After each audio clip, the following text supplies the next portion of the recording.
Meu nome é Bruno Guilherme Naxa, sou aluno da Escola Politécnica da Universidade de São Paulo. Vou apresentar o trabalho de título Determinação da influência do tamanho de grão ponderado pela área no ajuste dos parâmetros eletromagnéticos de aços elétricos, orientado pelo professor Dr. Fernando José Gomes Landgraf. Nos últimos 20 anos, houve um crescimento da demanda mundial por fontes de energia mais limpas e sustentáveis. Junto a essa expansão, surge também a busca por maior eficiência no consumo de energia elétrica. Neste panorama, há uma expansão no mercado de carros elétricos.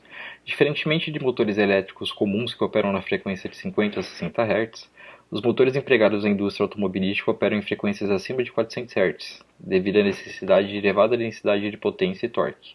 Uma vez que as perdas magnéticas desses materiais são proporcionais à frequência de operação, o desempenho e a eficiência do motor são diretamente afetados. Surge então um impulso na indústria para o desenvolvimento de aços elétricos visando a maximização de suas propriedades eletromagnéticas.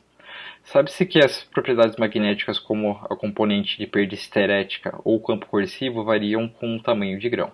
Mas qual será o valor médio que melhor se relaciona à média numérica, tradicionalmente obtida como normas como, por exemplo, a STM E112, ou a média ponderada pela área, que leva em conta a área ocupada por cada grão individualmente?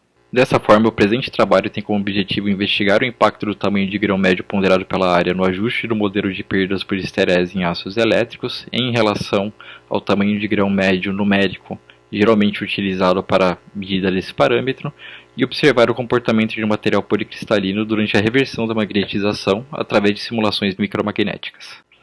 Para o estudo da influência do tamanho de grão ponderado pela área no ajuste do modelo de perdas, foram utilizadas amostras de aços elétricos contendo 3,3% de silício em massa.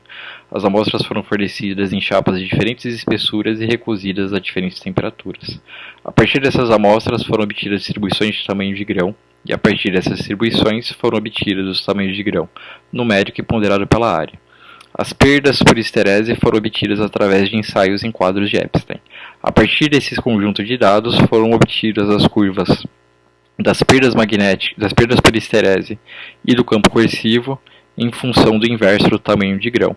O ajuste do conjunto de dados foi avaliado em função do coeficiente de determinação de cada amostra.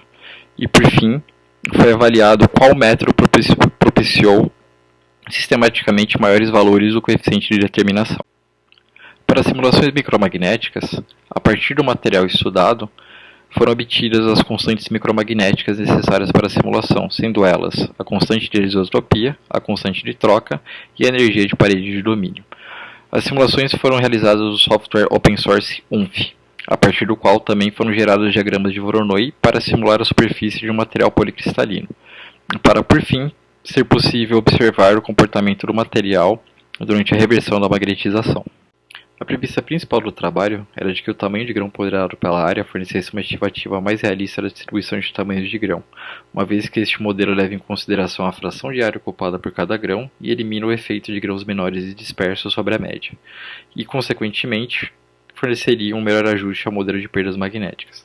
Porém, não foi isso que foi observado. Foi observado que os coeficientes de determinação foram maiores para apenas 50% das amostras quando utilizado o tamanho de grão ponderado pela área. E também não foi observada uma tendência ou correlação entre os métodos de medida de tamanho de grão e os resultados observados.